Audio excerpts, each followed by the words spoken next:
सब मंत्री शायरी पढ़ रहे हैं, हिंदी वाला हिंदी में, उर्दू वाला उर्दू में शायरी पढ़ रहे हैं, तो हम जब शायरी माइंड है तो गाना भी गा सकते हैं। और हम तो भाई किसी पहचान से अंदर आए हैं तो अंदर भी थोड़ी बख्शेंगे। हमारे साथ हमारे समय में कोई कटौती करेगा, हमारे साथ कोई अगर ज्यादा करेगा तो हम नहीं बख्शने वाले हैं, चाहे वो कोई मंत्री रहे चाहे वीआईपी रहे। वही हमने कहा बैठिए चुपचाप। हमें झारखंडी गीत सुनाए तो इन लोगों को परपरी लग गया भाई। नमस्कार, मैं हूं अमित और आप देख रहे हैं हमारे साथ इंडिया डायलॉग, मुद्दा आपका।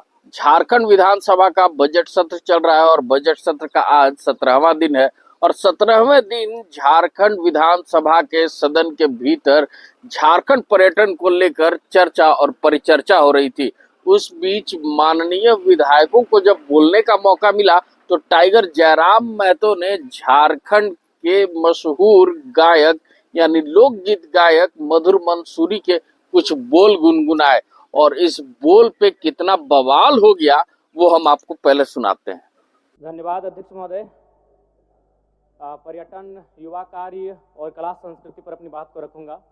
सबसे पहले पर्यटन पर, चूंकि हमारे बड़े भाई माननीय मंत्री हमारे पड़ोसी क्षेत्र से आते हैं और पारसनाथ की गोद से आते हैं, और मेरा भी मानना है अध्यक्ष महोदय कि सरकारी नौकरियां, उद्योग, कृषि के बाद अगर हम लोग पर्यटन की ओर बढ़ें तो राज्य के युवाओं की नाराजगी को हम दूर कर सकते हैं। एक गीत है मधु मंसूरी, थोड़ा मैं उनके बोल सुनाना चाहूंगा मंत्री महोदय को विशेषकर। स्वर्ग जैसन सुंदर। मान्य सदस्य, गाना के सुर में नहीं, आप उस सुर को पढ़ दीजिए, गाना नहीं। सदन के अंदर में गाना नहीं चलता। सुना देते हैं। स्वर्ग जैसन सुंदर, अंधन से भरल धरती, सबसे सुखी संपन्न, हाय रे हमर सोना झारखंड, स्वर्ण रेखा शंख कोयल मयूराक्षी दामोदर, साहिबगंज में गंगा बहे फल्गु नदी बढ़ाकर। अध्यक्ष महोदय, मेरा मानना है अगर हम पर्यटन, चूंकि झारखंड राज्य, क्या हल्ला क्या कर रहे हैं? चलिए बोलिए, समय आपका समाप्त हो जाएगा। समय क्या खराब कर रहे हैं? मान्य सदस्य अध्यक्ष महोदय, गलत हो रहा है। आप बोलिए ना। लोग यहाँ सारी पढ़ के निकल जाते हैं। अच्छा ठीक है, 1 तो 1.5 मिनट का समय मिलता है। मेरा समय क्या खराब करते हैं आप? मान्य सदस्य, आपको आपत्ति बाद में बोलिए, हम अगला बार से नहीं बोलेंगे। मान्य सदस्य, गाना नहीं, गलत है, गाना नहीं, नहीं इनको आपत्ति है, अगला बार से बोलेंगे। समय गाना नहीं अध्यक्ष महोदय, हम नहीं बोलेंगे। अरे भाई, हम नया आए सदन में, संसदीय मंत्री खड़े हैं, वो बोले खड़े होके, नहीं अब बोलिए जब आपका भाषा। अच्छा बैठिए जयराम जी, बैठिए। इरफान साहब बैठिए। माननीय सदस्य इरफान जी, संसदीय कार्य मंत्री। माननीय अध्यक्ष महोदय, नए सदस्य हैं, जी, सदन का आचरण सीखने की आवश्यकता है। माननीय सदस्य को यह बताया जाए कि वो आसन को संबोधित करके बोल सकते हैं, किसी सदस्य को संबोधित करके नहीं बोल सकते हैं, और यही परिपाटी सदन की रही है। उनकी आपत्ति है, उनकी आपत्ति वो आसन को संबोधित करेंगे, सदस्य को संबोधित करना सदन के शिष्टाचार के विरुद्ध है। इधर हमारे तरफ मुखातिब, हम भी वही अध्यक्ष महोदय, हम भी वही कह रहे हैं कि यदि हमारी बातें त्रुटि है तो आपको आधा घंटा मंत्री के पक्ष से आता है, आप हमको सुझाव दीजिएगा, हम अगला बार से नहीं बोलेंगे। मान्य सदस्य, तो 1.5 मिनट समय देते हैं। आसन की और मुखातिब होइए। ठीक है, आसन की। कैसे नहीं बोलते हैं? आसन की, कैसे नाम एक दूसरे का नाम लेके बोलते हैं? आसन की। इधर वाले इधर का नाम लेते हैं, इधर वाले इधर का नाम लेते हैं, लेकिन नया देख के, अकेला देख के डिस्टर्ब मत कीजिए। चलिए बोलिए। नहीं आप बोले, मेरा समय अभी करने हुआ, हम कुछ बोले नहीं है। आप इनको दिक्कत है, आपका समय। नहीं संसदीय मंत्री हो, खड़ा होकर बोले कि जयराम बाबू आप ऐसा इस तरह की प्रस्तुत नहीं कर सकते, हम अगला बार से नहीं करेंगे। ठीक चलिए। सीखेंगे कैसे हम लोग? ठीक है। ये तो 2 मंत्री हल्ला करने लगते हैं, आधा घंटा हल्ला कीजिए, क्या करना है? हमें बोले नहीं है। कम समय में रखिए, समय आपके पास। समय ये लोग खराब कर रहे हैं मेरा। ठीक, चलिए। तो महोदय, मेरा कहना है कृषि, उद्योग और सरकारी नौकरियों के बाद अगर ये राज्य पर्यटन की ओर बढ़ेगा तो इस राज्य के युवाओं को हम लोग एक बेहतर अवसर दे सकते हैं। उसके लिए सबसे पहले मैं माननीय मंत्री जी का आसन के माध्यम से शुभकामनाएं देना चाहूंगा, चूंकि वो एक गिरिडीह से आते हैं और गिरिडीह का मतलब ये होता है, गिरी माने पहाड़ और डी माने एक पहाड़ों का स्थल। अध्यक्ष महोदय, मैं खेलकूद पे बात करना चाहूंगा, क्योंकि इसी झारखंड की धरती से भारत को ओलंपिक में सबसे पहला गोल्ड मेडल 1928 में दिलाने वाले शख्स का नाम था जयपाल सिंह मुंडा मारांगोम के। यानी अगर हम लोग खेलकूद में तरासें, अभी रॉबिन मिन जी भी आईपीएल में मुंबई इंडियंस से खेल रहे हैं, तो अगर खेल में हम लोग फोकस करें और युवाओं को ऐसा लगे कि खेल में उनका कैरियर बन सकता है, तो संभावना है कि हमारे राज्य के युवा खेल को अपने करियर के रूप में संवारेंगे।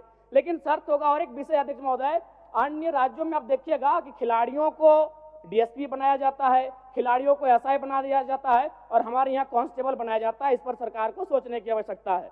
अध्यक्ष महोदय, मैं हल्का सा समय लूंगा कला और संस्कृति में, क्योंकि झारखंड जब आंदोलन अलग राज्य की लड़ाई हो रही थी, उस समय जब शाम होता था तो आंदोलन करने के बाद जो हमारे आंदोलनकारी होते थे वो एक अखाड़ा लगाते थे और उस अखाड़े में मांदर की थाप होती थी, झूमर होता था, नटवा का नृत्य होता था।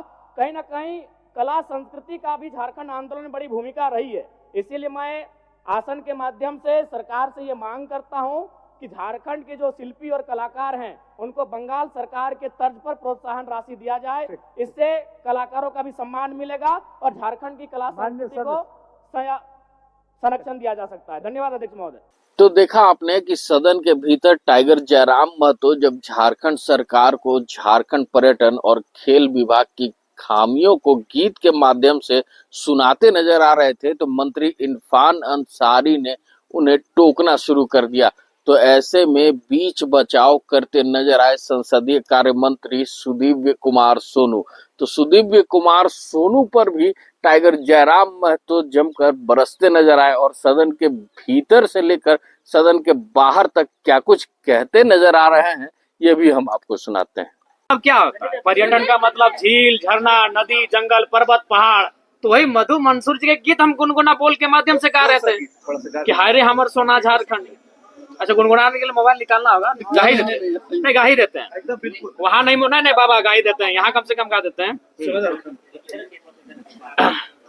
कि स्वर्ण रेखा, शंख, कोयल, मयूराक्षी, दामोदर, फाल्गु नदी नहीं, साहेबगंज में गंगा बहे, फाल्गु नदी बढ़ा कर, अंधन से भरल धरती सबसे सुखी संपन्न, हाय रे हमर सोना झारखंड। अच्छा बताइए, इस गाना में क्या आपत्ति है भाई? लेकिन ये नहीं, ठीक है पांडे जी, मेरी बात सुनिए, आपका भी कहना सही है।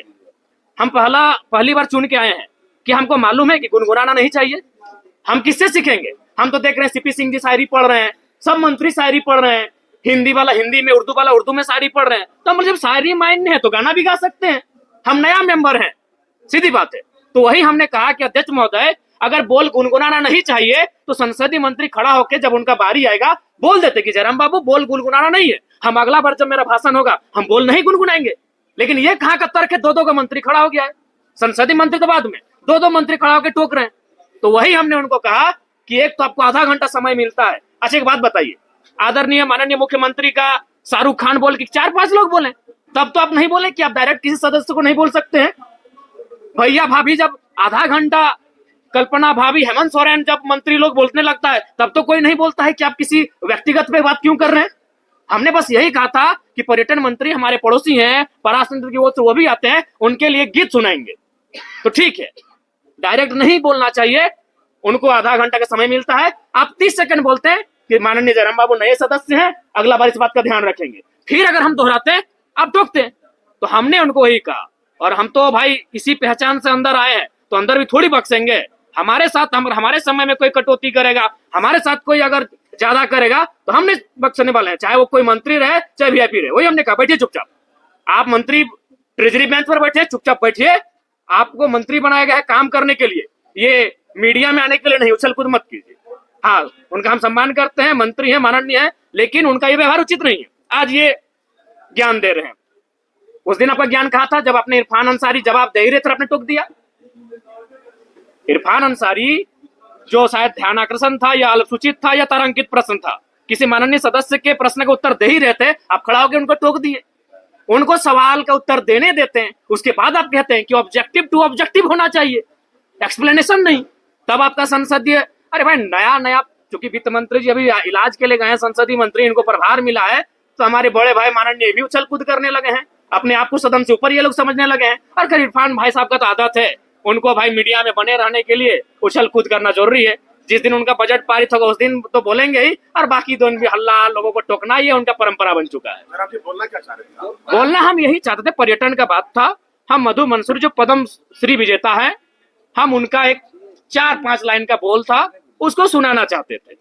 जयराम जी, तो आपको क्यों लग रहा है, ऐसा क्यों? कारण है उनको वही कारण है कि पूरा राज्य जयराम महतो को सुनता है।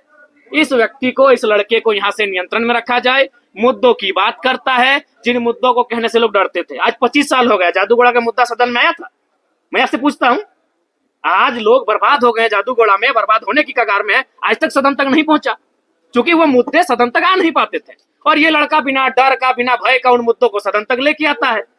तो इन लोग हालत खराब है हमसे, और बोलते हैं कि नहीं डायरेक्ट आप किसी सदस्य को नहीं लेकर सर। कैसे नहीं होता है जी? इसी सदन में लोग हिज डॉट डॉट, हम नहीं पूरा बोल रहे हैं, बोल के पार हो गए। लो डॉट डॉट बोल के पार हो गए इसी सदन में।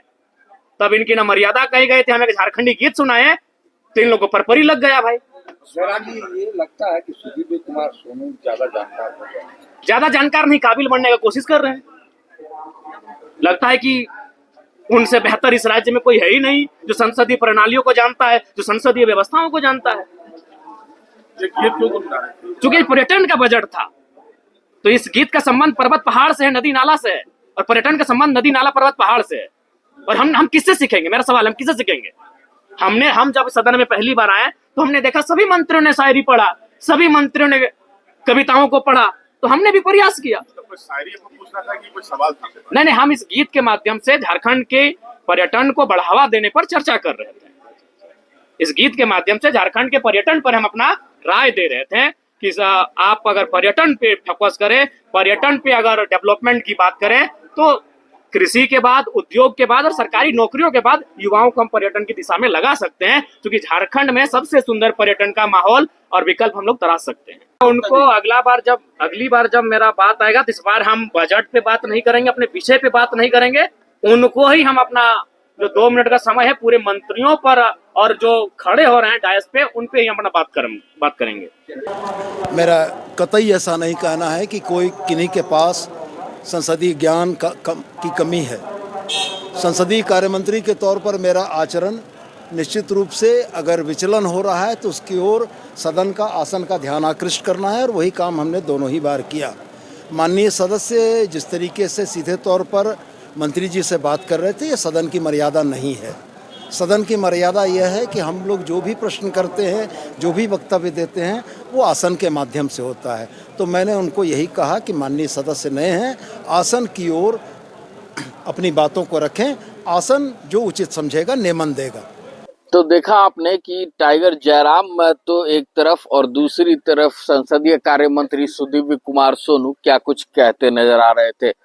बात लाजमी है कि झारखंड विधानसभा में जब बजट पे चर्चा हो रही है, किसी विभाग की चर्चा हो रही है, तो हर विधायकों को चर्चा के लिए समय मिलता है, अपने सवालों को पूछने का मौका मिलता है, जो निर्धारित समय होता है।